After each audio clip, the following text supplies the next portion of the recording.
আমাকে বলতে দেন please, please let me speak. আমাকে বলতে দেন আপনি। কালকে চিটাগাঙে 12 জনকে ছাদের থেকে ফেলে দিয়েছে এই শিবিরের লোকরা, সেটা আপনার কোনো খবরে আসেনি, আপনি সেই কথাটা তুললেনও না। আপনি সেই একজনের কথা যারা প্রাণ দিয়েছে আপনি কি বলেছেন এই কথা যে কালকে 12 জনকে ছাদের থেকে ফেলে দিয়েছে শিবিররা? আপনি সেটা বলেননি তো, বলবেন না। আপনি তো আমাকে কিছু বলার সুযোগই দিচ্ছেন না।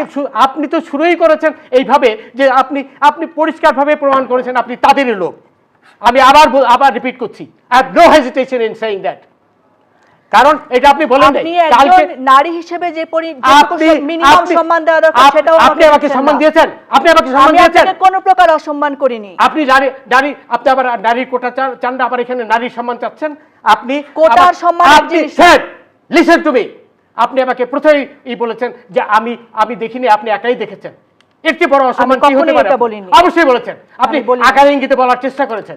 আপনি যে তাদেরই একজন, এটা আপনি পরিষ্কারভাবে প্রমাণ করেছেন। আবার বললেন যে নারীর সম্মান আপনি। আমার ধারণা আপনার অন্য কোনো কারণে আজকে মন মেজাজ না, আমার মন মেজাজ তো খারাপ হবেই।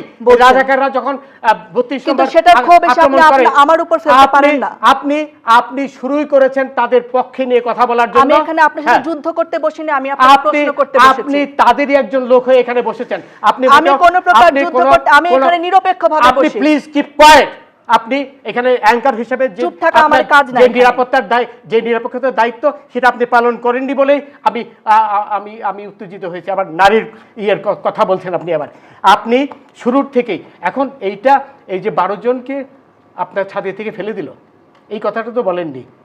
এই কথা দিয়ে আপনার শুরু করা উচিত ছিল। সেই 12 জন হাসপাতালে করছে, সেটা দিয়ে আপনার শুরু করা উচিত ছিল। এই হলো কথা। এখন শেষ কথা হলো, সুপ্রিম কোর্ট যে রায় দেবে সেটা সবাই মানতে বাধ্য। যদি না মানে ইটস আপ টু দেম। বুঝলেন? কন্টেম্পট অফ কোর্টের মধ্যে এবং প্রাইম মিনিস্টার মানে কন্টেম্পট অফ কোর্টে এমনকি মহামান্য রাষ্ট্রপতিও বাধ্য। জি, এটা আপনি না জানলে এটা আপনাকে জানিয়ে দিলাম। সবাই মানতে বাধ্য। সুতরাং এরপরে তার কোনো কথা হতে পারে না। এরপরে তারা কি করবে না করবে ইটস আপ টু দেম। গোলাম মাওলানা কিছু বলবেন, তারপর শেষ করব আমরা। না, আমি এখানে মূল ব্যাপারটা হলো যে আমি একজন নাগরিক হিসেবে, আমি আপনাকে নারী হিসেবে দেখি, আপনি একজন অ্যাঙ্কর। আপনি পুরুষ না নারী সেটা আমার তো বিবেচ্য বিষয় নয়। আমি মিনিমাম সম্মানের কথা বলছি। আপনি মিনিমাম সম্মান তো আমাকে করেননি। আপনি একজন বয়স্ক লোক, তাকে আপনি বারবার করার চেষ্টা করছেন। আমার সঙ্গে আসে বিকজ এটা আমার পর্ব। আপনি ওখানে গেলেই মানে আপনার আরই হয়ে যাবে। মূল ব্যাপার হলো যে সবসময় যখন যেমন এখানে যে পরিবেশটা সৃষ্টি হলো বা হয়েছে জাস্টিস মানিকের সঙ্গে এই টোটাল সেটে, এই রাজপথে ঠিক একই অবস্থা। রাজপথে এখন এরকম উত্তপ্ত অবস্থা, একসাথে আপনি যাই বলছেন সবই মানে আপনি যা বলছেন তা ভুল হিসেবে তার কাছে উপস্থাপিত হচ্ছে, আবার সে যা বোঝাতে চাচ্ছে আবার সেটা হয়তো আপনি অ্যাকসেপ্ট করতে পারছেন না, হোয়াট এভার মেবি। বাস্তবতা হলো যে এখন বাংলাদেশ যে অবস্থায় চলছে এই অবস্থায় চলতে পারে না। আমরা এর একটা শান্তিপূর্ণ নিষ্পত্তি চাই, শান্তিপূর্ণ সমাধান চাই এবং অতি দ্রুত। এর কারণ হলো এই যে একটা অস্বাভাবিক অবস্থা, এটা যদি চলতে থাকে, যেমন উনি যেটি বললেন যে সত্যিকার অর্থে 12 জন আমি দেখিনি, বাট এটা যদি হয়ে থাকে খুবই আতঙ্কিত হওয়ার মতো বিষয়।